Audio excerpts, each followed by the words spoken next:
Greetings, it is I, the Dalek Emperor. Welcome to another Dalek Reacts cast, Today we are Today we are answering some questions. The first comes from Dalek Giratina. Cool. It says, who is the most annoying Dalek in the Empire? Well, besides you, I'd say, when it comes to annoyances, I would have to say the time controller.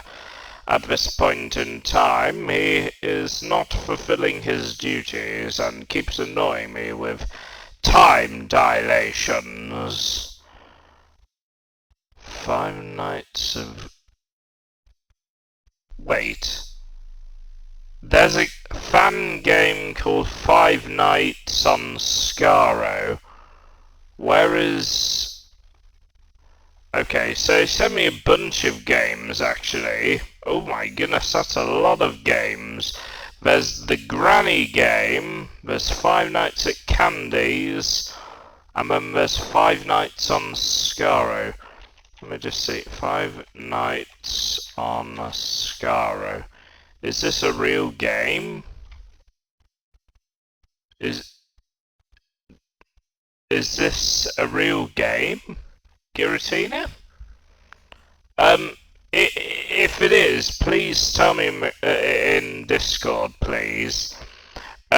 Can you merge symbiote? Oh, this is the Installensberger. Can you merge the symbiote Venom as a new host? His secrets. I do not know how that would work, actually, because we latch on to hosts all the time. And yes,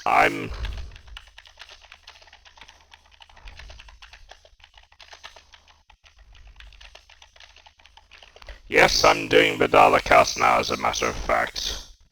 Oh. Hold on. Apparently Giratina's messaging me anyway. On Discord, apparently. Oh.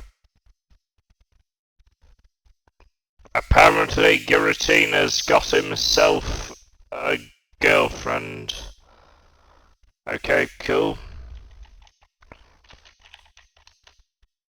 That sounds interesting.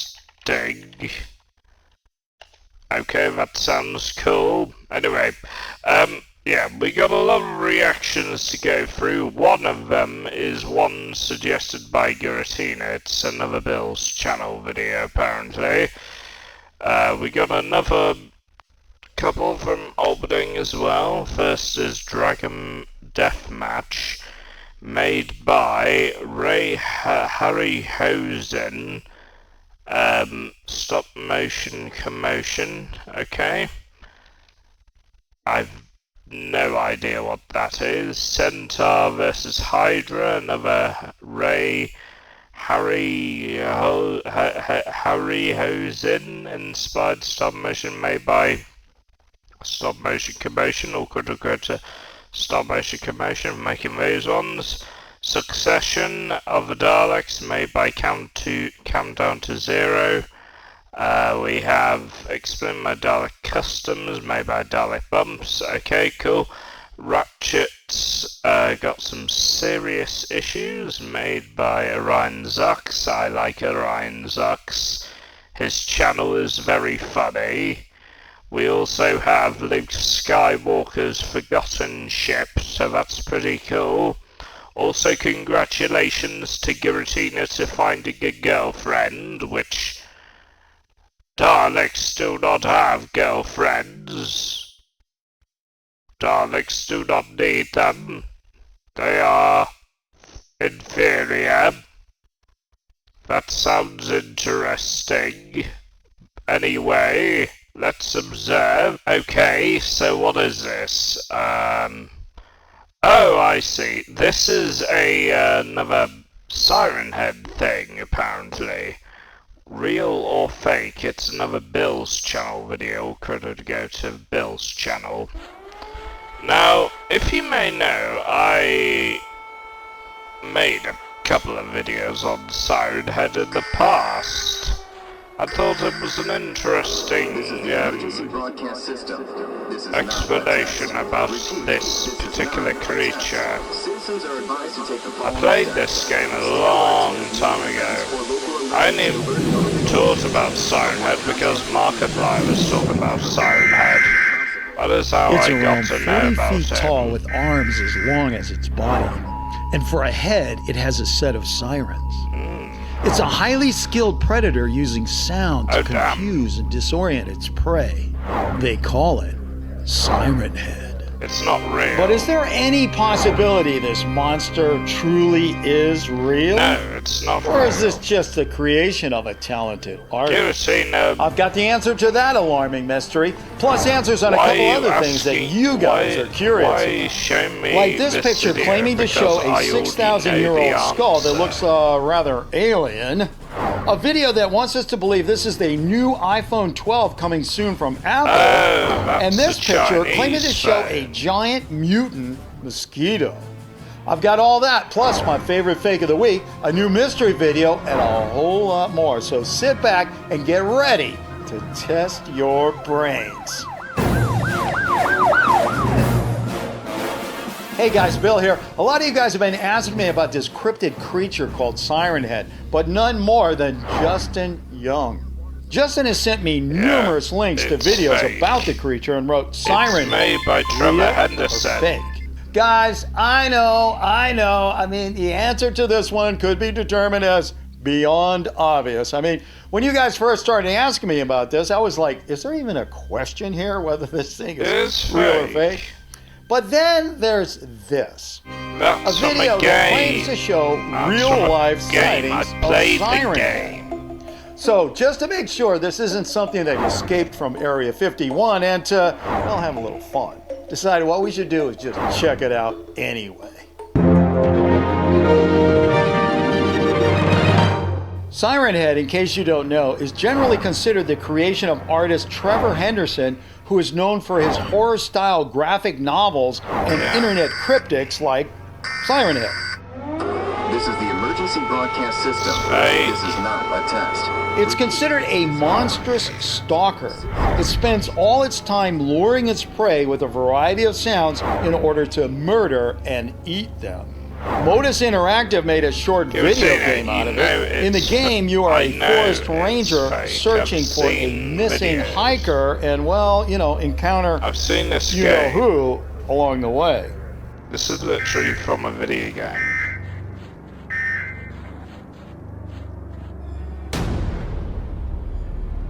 Okay, now that we've got a few facts down about Siren Head, what do you say we turn back to the video that's got Justin so freaked out?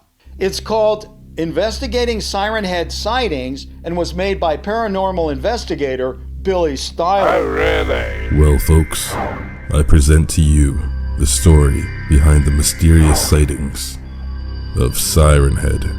Styler goes over a series of contemporary sightings of Siren Head and one ancient one. The first one is photographic evidence from 1966 when a family spotted Siren Head in the Arizona desert. Then we have the 1995 sighting in Arkansas where some kids were hiking through the woods and came across Siren Head. His friends were snatched by something huge striding through the trees that mimicked their voices. From here, Styler goes on to mention some other sightings, but the one that really stands out is this one. Ancient rock paintings of Siren Head have been found at various locations across North America. This means he isn't a new species. He's been here all along.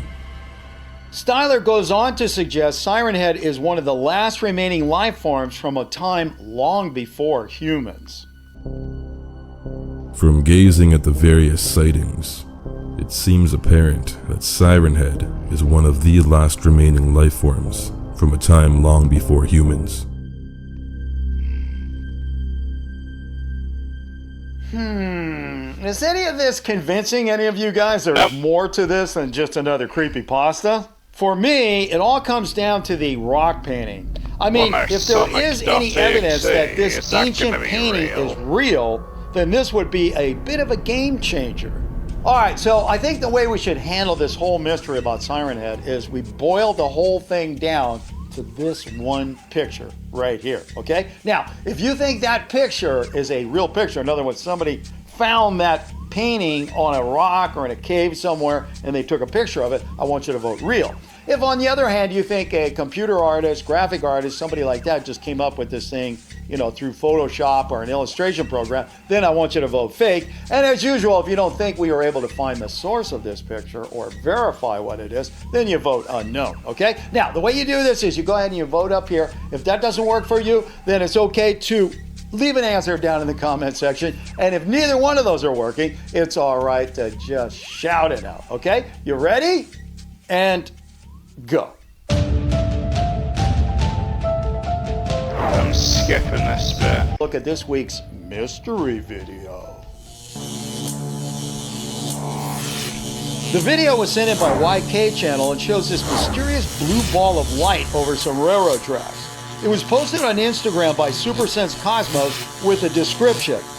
It says, ball lighting is an unexplained, potentially dangerous atmospheric electrical phenomenon. Right. Now, me personally, I have never heard of ball lightning, but if you have and can prove this real or fake, then let us know in the comment section. That could obviously be CGI. Okay, so now that we've had our heads completely scrambled by that shocking mystery, what do you say we get back to our friend Siren Head and find out what's going on there? Because, you know, if that picture turns out to be real, then that's going to be pretty weird, don't you think? And listen, it's possible. You ever seen that picture of the Egyptian hieroglyphics? I mean, these things are like ancient, and they show very clearly a helicopter on these hieroglyphics that they found, you know, on this rock wall. That's true. Are you kidding me? It's a strange world, ladies and gentlemen. A strange world. So that is the most fakest shit I've ever seen. Until you get the final official answer from right here, which is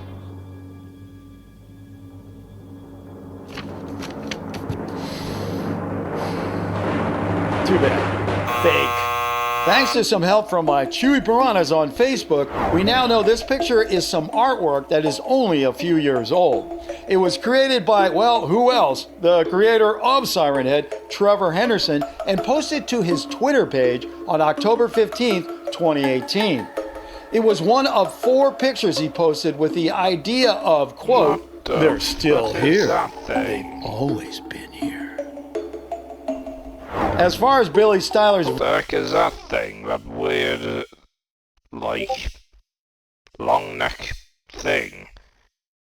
Oh yeah, I think I know. I think Giratina mentioned this. Apparently it's called a long horse or something. Looks nothing like a horse. Ooh. Yeah. Literally looks nothing like a horse. What is Trevor... I don't know what Trevor Henderson's idea of making... of a... I don't know what Trevor Henderson's idea of a horse is, but that ain't a horse, dude. Video goes, if you read the description, you can see he wasn't really trying to convince us that any of the sightings were real. He was just retelling the list of sightings posted on Villain's Wiki, which you probably already know is all fictional. Well, oh, Giratina sent me something. If you don't know who... Yeah, I know. Yeah,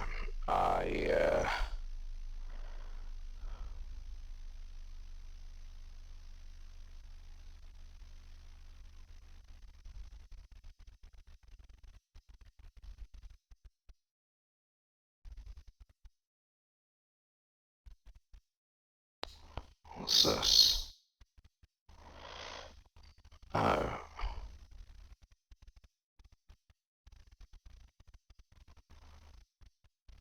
don't know, very YouTube company that uploads FNAF and Minecraft videos. They're the ones behind Poppy Play. Yeah. Yeah, they are the ones behind Poppy Playtime. Yeah.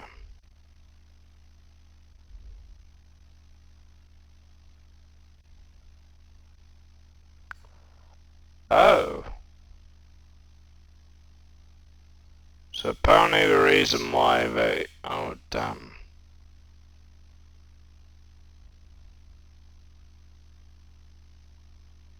Oh dear.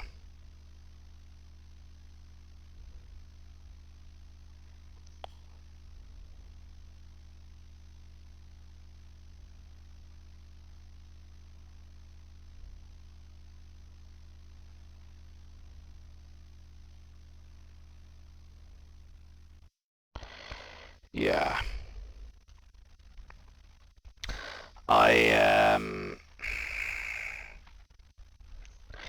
Yeah.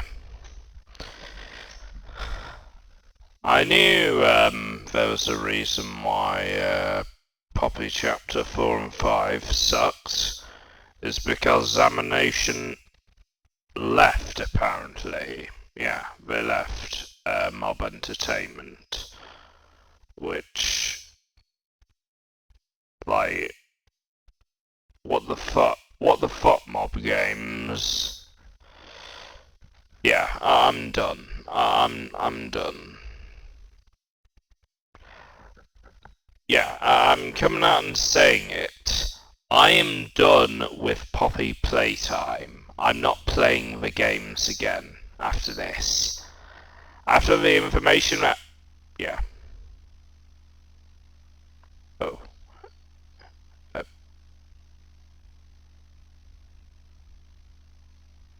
Yeah, after this, I'm done. I'm done with Poppy Playtime. They can suck it. They can just... No. This is not a test. Next up is this rather strange picture. It was sent in by Pep Curry, who just wrote, "Hey Bill, is this photo of this 1600-year-old skull real or fake? Or maybe unknown?" Pep, I took a close-up look at this picture, and it does look kind of real. But if it is real, does it prove that, maybe aliens have visited here maybe a long time ago? Okay, this is how I want you to vote on this one. If you think this picture is real... I'd let Giratina know I'm done with Poppy Playtime. The fact they have been acting scummy towards them... No, I'm done. I'm done. I'm not... Yeah. I'm not playing Chapter 6. I'm not playing Chapter 6, people. They have tarnished every fucking thing after Chapter 3. They've literally tarnished the reputation of their own company, and yeah, that is because Examination, they were the ones behind it, weren't they? They were the ones behind the first 3 chapters of Poppy Playtime. It should have ended at 5. It should have ended at 5. And the fact that they decided to backstab Examination and kick... I'm done. I'm done. I'm done. I'm done with them. I'm done. They can take a hike. I'm not playing Chapter 6. They want to go bankrupt, so be it. In other words, it's a real picture and it hasn't been touched up or manipulated in any way. Then I want you to vote real. If, on the other hand, you think even part of it is real, but somebody got in there with Photoshop and made the head look longer or anything like that, then you're going to vote fake, okay? And, of course, if you don't think we have an answer, you always vote unknown. Now, go ahead and leave me your votes up here. Answers down in the comment section or shout it out. I'm going to get out the old official recycled red envelope. Yes, that's right, ladies and gentlemen. Fake. We do reuse envelopes here in an attempt to save at least that much of a tree. Because trees are important. Now, I know a lot of you guys are thinking BFF on this one. And, well... you know, it's another one of those I'm not playing maybe it's a chapter little 6. too obvious. So I hope you got it right. Sorry, because it's not hard to get viewers, right. about Ladies that. and gentlemen, the official answer is real. Wait, that's real? That's right. Thanks to Jeff Kane on my Facebook, we now know this picture is real. But it doesn't show the remains of an alien. No. It is the remains of a human being that participated in something called cranial deformation. Oh, yes. I know what you're on about, yeah. It's where people in Africa, they had, like, to wrap something around their head so it could shape their heads. Like, African kids, I think, around a young age, wrap, like, a band around their head to increase the size of their brain. It's an ancient practice where people used a number of methods to change the shape of their heads. We think they did this for a lot of reasons, like maybe it was to show that they were part of some particular status or maybe a social group. Probably. And, you know, my opinion personally is that maybe they were doing this because maybe they had seen or been in contact with some aliens that did have long hands. I mean, you know, you can call that far-fetched, but how many programs do we have on TV about ancient aliens? A lot of people believe in them. They looked into the human genome and they found what appeared to be an extraterrestrial stamp on our genome. This includes copyrighted material. I'm not. Okay. Next up is this cool video. It was sent in first by Rhett Johnson and claims to show Apple's upcoming iPhone 12 flip phone. Rhett wrote, "Hey Bill, is this iPhone 12 video for real?" Rhett, if that is real, I'm definitely going to be first in line to get one. People, check out this video.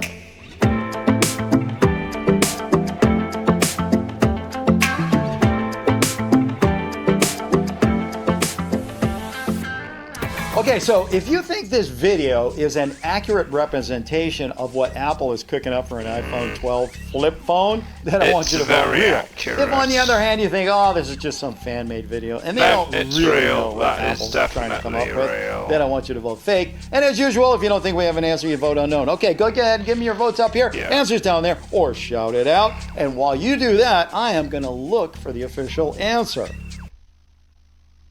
All right, did you make the whole world aware of your opinion on this one? Good, because I've got the answer. It's real. And I'm going to give it to you right now.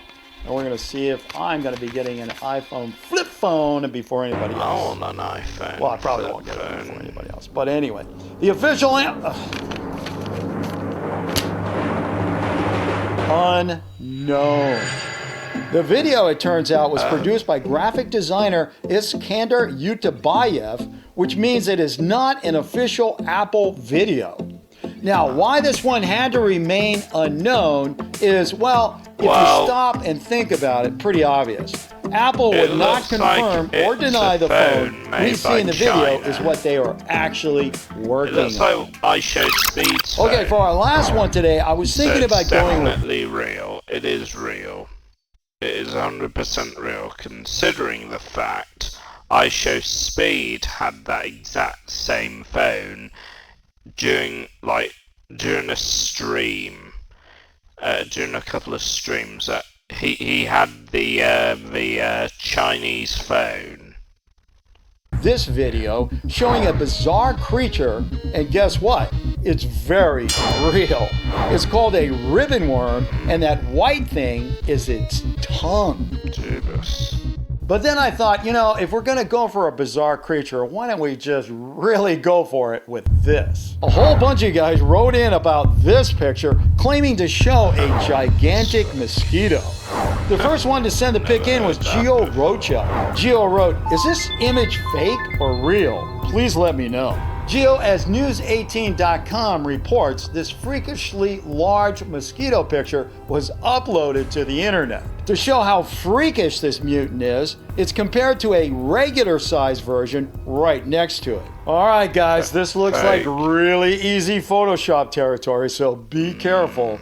Anyone with even limited skills could have easily copied one of the mosquitoes and then pasted it back in the picture and then scaled it to make the big one look really big. Yeah. Okay, so go ahead and leave me your votes up here. Answers down there, or shout it out. I'm going to get out this, and we're going to find out if it's time to buy a bigger bottle of mosquito repellent. It's that thing is huge. And, you know, I go to the Amazon a lot. I'm down there in the jungles, and I see all sorts of stuff. But I've never seen a mosquito that big. That thing is huge. It's fake. You know, the Amazon, Fake. really, when you think about it, the stuff that really stings in her, they're usually like small It's things. fake. You don't see anything. It can be really painful. Anyway, I'm getting off the track here. The official answer. What is going on today? I'm sorry. Unknown again. As it turns out, there's a lot of speculation on this bug. Some people claim it's a Sorophora celata, which is actually a member of the mosquito family. But other people are convinced it's something called an assassin fly. Okay, so here's a picture of a Sorophora celata, and here's one of an assassin fly. Let me know in the comment section which one you think it is. If I get a solid smoking gun answer on this one, I will let you know. Okay, well, if you think this is the end of the video and you're going to click away right now, I wouldn't do that because I still got to show you my favorite fake of the week. And hey, don't forget, we have a new show every Friday, so don't forget to hit that subscribe button as well as the notifications bell so you get a shot at being first official comment and win the pin. And now, for my favorite fake of the week. This is fake. The video maker on this one wanted us to believe that that kid in the mirror is one of those what they call black-eyed kids, or even a ghost. But truth be told, it's just a special effects trick. Video maker Narula Nappy explains he took a normal video of his young son and created the special effects using Adobe After Effects. So there you have it. Hey, don't go away just yet. They're all whole. Yeah, alright, yeah, and they then wake up with Snacks video made by Stop Motion Commotion. It is a dragon death video, apparently. Oh, for God's sake. Yes, in your own time. What's this?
Lucky one.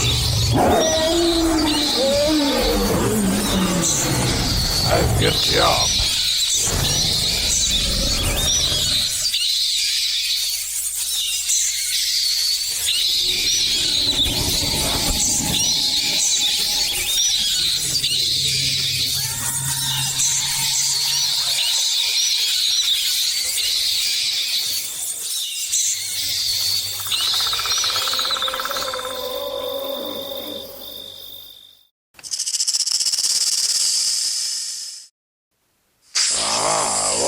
What's this one? This one's Centaur versus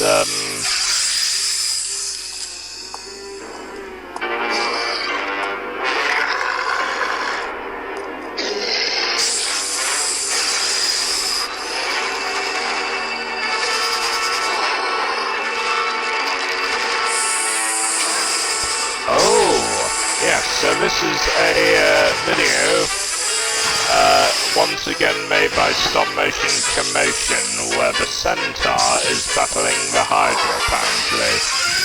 Damn, this is good. Damn, this had no right to be this good. This is really good.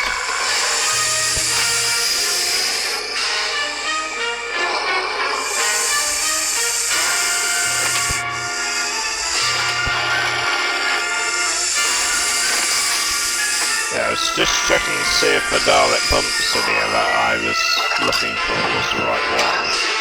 But if it isn't, please tell me in the comments below all of it, because I couldn't exactly find the exact name of the video, but yeah, sorry about that. Anyway, oh yeah, this is good.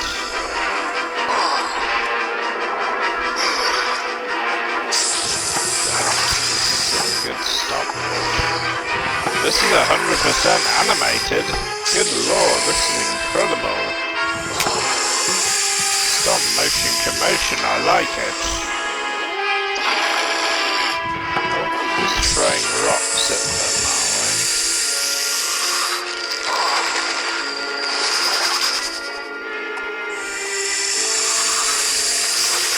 I see, some Hydra's like a giant. It's like a snaky thing, is it?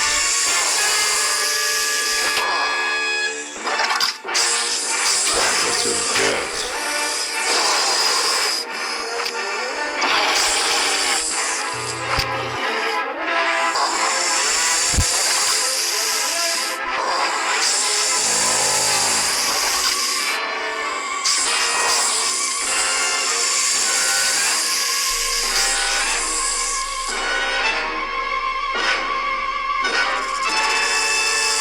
Yeah, oh dear.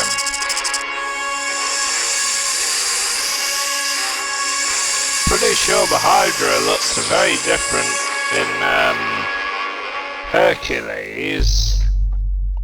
Okay, so this is a new video, a new Dalek video made by Countdown to Zero.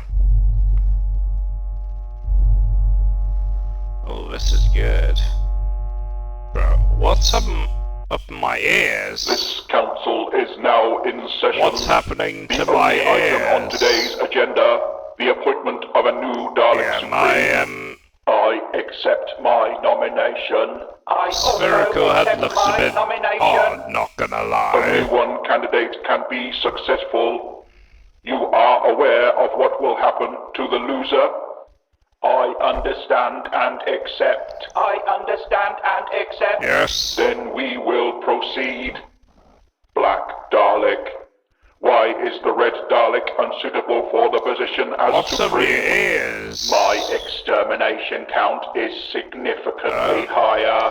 Incorrect. The blast logs are available for verification. The Black Dalek has killed many with his gun stick. Yet I am responsible for the death of many more due to my inventions, such as the Galactic Death Ray. Red Dalek. Why is the Black Dalek unsuitable for the position as Supreme? He is unintelligent. Objection. I am a thinker, Emperor. The Black Dalek is a mere soldier. You will both be silent as I deliberate. Conclusion reached. I have decided which of you will be the new Supreme. There is a clear winner amongst the two of you. I shall be happy to assume the new role immediately, Emperor. It is the Black Dalek. Thank you, Emperor. Yes. I do not understand. Yes, you do not understand. The role of Supreme requires purity of expression as much as genetics. The Black Dalek enjoys killing. The Black Dalek does not think. The Black Dalek follows orders. And only acts. These are the necessary credentials to progress in Dalek society. Correct. But, Emperor... Do you accept the position, Black Dalek? Do you? I accept. Good. This is a mistake. Daleks will not progress without science, without reason. Carry out your first duty. No. Wait. I obey. Destroy this perpetrator. Dalek society will not have an excellent rudeness. Supreme. All hail the new Dalek Supreme. Indeed. All hail the new Dalek Supreme, yes. Over the past few years, I've been making a lot. So this is the video. I don't know if this is the right one, but I'll be interested to see it either way. Of custom Dalek figures. Yes. Most of these are representations of Daleks from various expanded media stories, such as comics and Big Finish audios. Iconic Daleks like Alpha, Zeg, the Time Controller, the Jubilee Dalek, the Time Strategist, and the various Restoration Daleks, and many others. However, I've also made a fair few of my own custom Dalek designs, some of which are loosely based on Daleks from the show or expanded media, others being parallel timeline or otherwise alternate interpretations of Daleks we know, and others that are just for fun. With the help of the Dalek Bumps Discord server's resident renderer, Dalek Bennett, aka Time Strategist, we brought some of these Daleks to life alongside fact files that indicate their in-universe role and also some behind-the-scenes information about them. So, without further ado, here are 5 fan-made Dalek designs made by me, Dalek Bumps. Number 1. The Warrior Dalek. Following the end of the Imperial Renegade Dalek Civil War, the Dalek Empire was in absolute chaos. Skaro had been destroyed, Davros had disappeared, and although the Dalek Prime had re-emerged in an attempt to unify the various splinter factions scattered across the universe and wipe out the remaining Imperials, the future of the Dalek species was still hanging in the balance. In one possible future, the Dalek Prime commissioned a new breed of Dalek drone to use as frontline units. Warrior Daleks, and for a time these were the standard Dalek soldiers that were used by the Dalek Prime to seek out and exterminate the last vestiges of the Imperial faction. Functionally similar to Renegade Daleks, these warriors had enhanced polycarbide armour infused with an asbantium weave, making them much stronger than previously seen Dalek drones. This design of Dalek is based on one of the first custom Dalek figures I ever made, a blue and black 70s style Dalek based on this miniature from the War of the Daleks tabletop game. The backstory is based on the original concept for remembrance of the Daleks that pitted red and blue Daleks against each other in place of the grey Renegades and white Imperials that we know and love. While blue Daleks are usually associated with temporal or time travel related Daleks like the Chrono Dalek and the early iterations of the Dalek Time Controller, there is a mention of blue Dalek sergeants or corporals in the War of the Daleks novel, so that's the idea that I was running with for this design. Number 2. The Neo-Imperial Dalek. There are many contradictory outcomes of the Dalek Civil War, some of which may come from adjacent timelines, like what we saw with the Restoration Empire during the Time Lord Victorious event. In one possible future, the Imperial faction was able to outlast Davros's reign and reformat themselves into a brand new faction, dubbed the Neo-Imperials, who retained many of the excessive cybernetic modifications that Davros had given them, but firmly rejected his rule and instead adopted a model of Supreme Council, similar to the previous Dalek regime, to counter the more monarchical system established by the Dalek Prime. These Neo-Imperials have essentially begun the Dalek Civil War anew, striking the Dalek Prime's rebuilt Skaro from a hidden base on one of the moons of Antolin, and engaging in hit-and-run attacks across the internal borders of Dalek sectors to disrupt supply lines and weaken the authority of the Dalek Prime. It is the hope of the Neo-Imperials that, despite their limited numbers, they may succeed in causing fragmentation of the Dalek Empire so that they can sweep in and establish a new regime to replace it. Like the Warrior Dalek design, the Neo-Imperial was an early custom of mine that I've tweaked several Time's early days. I often considered repainting an Imperial figure in this coloration to make it more accurate to my backstory for the design, so for now the renders are the canonical design and my custom is more like a first draft. Either way, I've always been fascinated by the idea of some kind of Imperial resurgence during the post-Civil War reign of the Dalek Prime, and I used red as a base colour as a reference to the previously mentioned early draft of Remembrance of the Daleks. Number 3. The NSD Prototype Dalek. In the main Dalek timeline, the Civil War did eventually reach a definitive conclusion, and the new Dalek Empire appeared to incorporate aspects of both Imperial and Renegade Daleks into their casings. However, this was a process that had to be done slowly and carefully, as the Emperor was keenly aware that introducing radical changes to the standard Dalek design too quickly could end up causing another civil war. It is rumoured that some kind of Dalek architect unit was tasked with perfecting the Dalek drone design, and that it would later go on to don this new casing design itself, albeit a modified version that reflects its unique colour scheme. However, for the standard Dalek drone prototypes, simple untreated polycarbide was used, with the end result bearing a striking resemblance to the standard Renegade Dalek.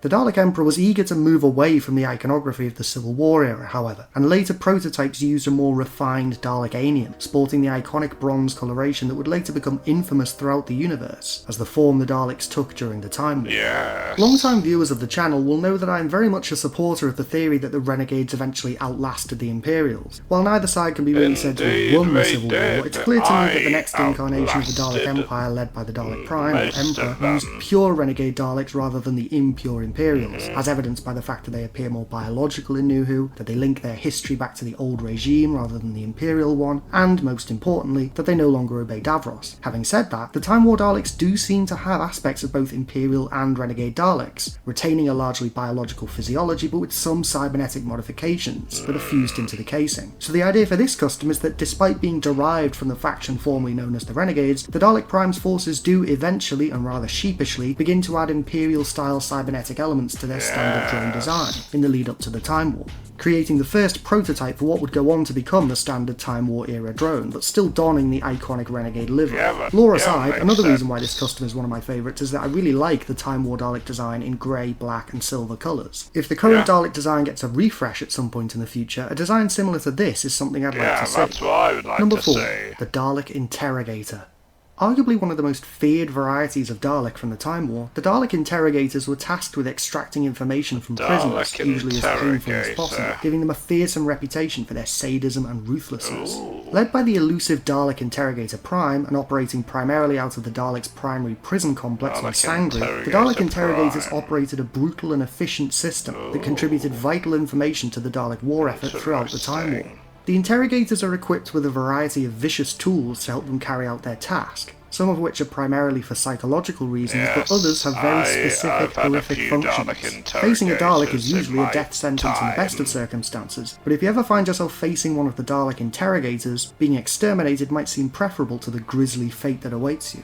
A Dalek rank that has always fascinated me since it first appeared is the Dalek Interrogator Prime from Big Finish's In the Garden of Death, from the 8th Doctor Time War Volume 2 box set. The name of this Dalek, Interrogator Prime, implies the existence of lesser interrogators that are under this Dalek's command, and so the initial idea for this Dalek rank was born. The casing design is similar to the standard bronze Dalek. In fact, I believe the original figure that I used for this custom was one of the Time War Scientist Daleks from the Big Finish 2 packs, though with the dome and hemispheres coloured blood red as an indicator of this rank's terrifying purpose. Number 5. The Dalek Field Commander. This particular Dalek command unit was noted by Time Lord intelligence officers as being unusually proactive compared to other Dalek leaders, as across various campaigns, operators noticed that this particular unit was far more likely to personally lead its subordinate units into battle on the front lines, while many other Dalek commanders preferred to hang back and direct war operations from the safety of a control centre or saucer bridge. This seemed to earn this unit a notable degree of respect from the drones under its command, which were noted to be 14.8% more effective in combat on average compared to their fellows, gliding into battle with zeal and resolve. This unit's appearance is also notable. It appears to have foregone the standard livery of a Dalek leader of its class in favour of a colour scheme that closely matches the standard Time War drones. This appears to have invoked derision in other Dalek leaders, and this commander unit often found itself directed to particularly dangerous fronts during the war, presumably in the hope that it would be destroyed. However, against all odds, it emerged victorious each and every time, before finally meeting its end on Gallifrey in the final battle of the Time War. This Dalek design initially started out as an experiment in different colour combinations for the NSD Supreme model. I was building a Supreme Council of NSD Supremes and wanted a range of different colour schemes to go in, some based on classic Who, some based on alternate colour palettes for the Red Supreme, and I was interested to see what this design would look like in standard bronze. I was very happy with the result, but I felt that he didn't really fit in with the other Supreme Daleks, and that's when I started musing on the idea of a leader class of Dalek that rejects the pristine sanctuary of a control room or saucer bridge, and instead fights on the ground alongside his troops. Adding a grey wash to the figure. Same here. I, as an Emperor of the Daleks, I do tend to indeed go onto the front lines. Yes, I'm a bit more active when it comes to invading. Yes, I'm very unlike Dalek Emperors from the past. I'm very active. I order my subordinates. I lead them to victory. Completed the look, indicating that this Dalek has seen a lot of action, just like the Time War Daleks we see in early New Who.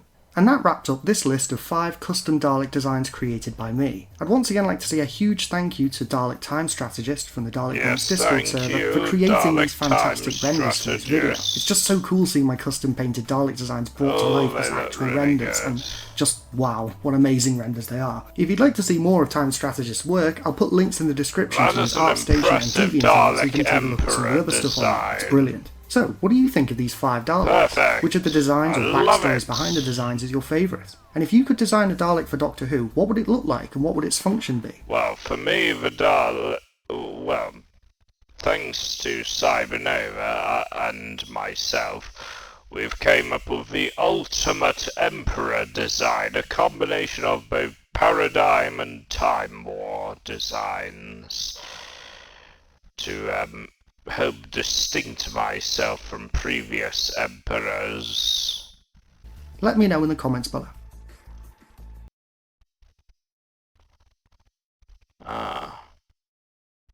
Okay, now we got this next video made by Orion Zachus. Also, thank you, Dalek people, Dalek Bumps, all credit go to you, and Countdown to Zero, and Stop Motion Commotion, and of course Bill's channel. Now time to have a look at Orion Zachus. 10 policies are rolling out to put money back in. Orion Zachus. Oh, they are awesome bots. Mobile headquarters. This is another Orion Zachus video. Cool. Ratchet, you can't leave this bucket of ammonia. Yeah, it's bad for the humans. Sorry, my bad. Okay, fine. Just don't do it again. Yeah, don't do it again. Ratchet, you know that radiation is harmful to humans. We talked about this. Whoops, forgot about that. Come on, dude. Just try to be more careful next time. Yes. Oh, wait, the core. Oh god, the core, no. Ratchet, you shouldn't leave cyanide around the humans' food area. You know how Miko likes to put things in her mouth. Sorry, Optimus. I wasn't thinking. What is your deal, dude?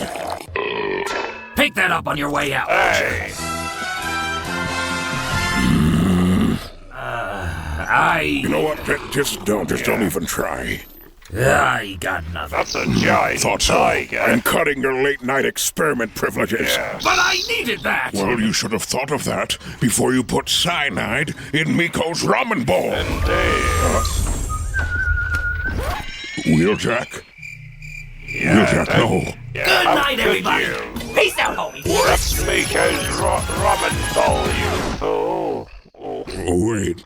How did I get here? I don't know. This distinctive ship appears only a handful of times in Russ Manning's classic Star Wars newspaper comic, but still its design left an impression on me, and I wanted to try bringing it to life as a realistic 3D model. The ship appears at least twice in the comics, both times associated with or piloted by Luke Skywalker. It's unclear if this is a personal starship or just an Alliance vessel he happens to be using, but it's really only referred to as Luke's ship in the comics, but that doesn't necessarily imply anything. As far as I can tell, the ship was never given an official name or designation and has never appeared outside of these comics. Now, when adapting this design into a 3D model, I tried to interpret Manning's drawings as straightforwardly as possible, without making too many alterations. The only real ambiguity involved the cockpit placement. In several panels, there's some dark sections near the nose that could easily be interpreted as cockpit windows, which would have been a really cool place to put them, but in other panels that show the ship landed, we clearly can see windows along the upper portion of the hull, which do match the general orientation of the windows that we see from inside the cockpit, so that's where I put the cockpit. And the black panels I interpreted as an inset underside ledge for sensors or additional light weapon systems.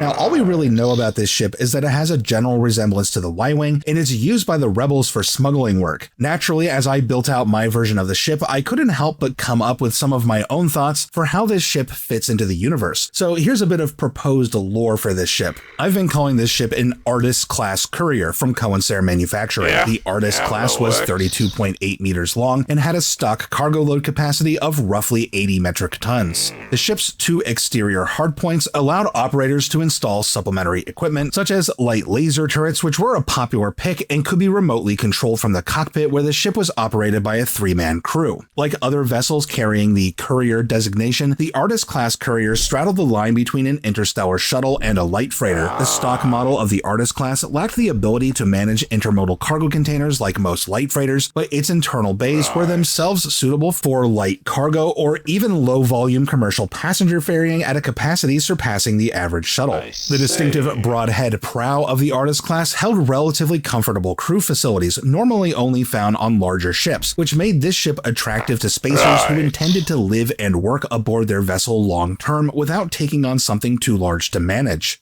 Despite these attractive features, the Artist class did develop a reputation for inadequate power conduits that struggled to withstand the thermal stress of running the ship's reactor at full output. As a result, its massive outboard engine nacelles often ran at nearly 20% below their theoretical capacity. Fortunately, like other Cohensair vessels, the Artist class featured engineering that wasn't overly finicky about interfacing with third-party add-ons, allowing spacers to fairly easily replace these underwhelming systems with more robust upgrade packages from other manufacturers. But these enormous and power-intensive engines were hardly necessary for the average courier operator, who might prefer a more modest vessel while working along well-maintained trade routes. But in rougher parts of the galaxy, the ability to extract every last megalight from the engines was often the only thing keeping honest spacers out of the clutches of pirates and other lawbreakers. That advantage made the Artist class a sensible choice for legitimate work in lawless regions. But those same qualities also appeal to the very same criminals that made those regions dangerous in the first place.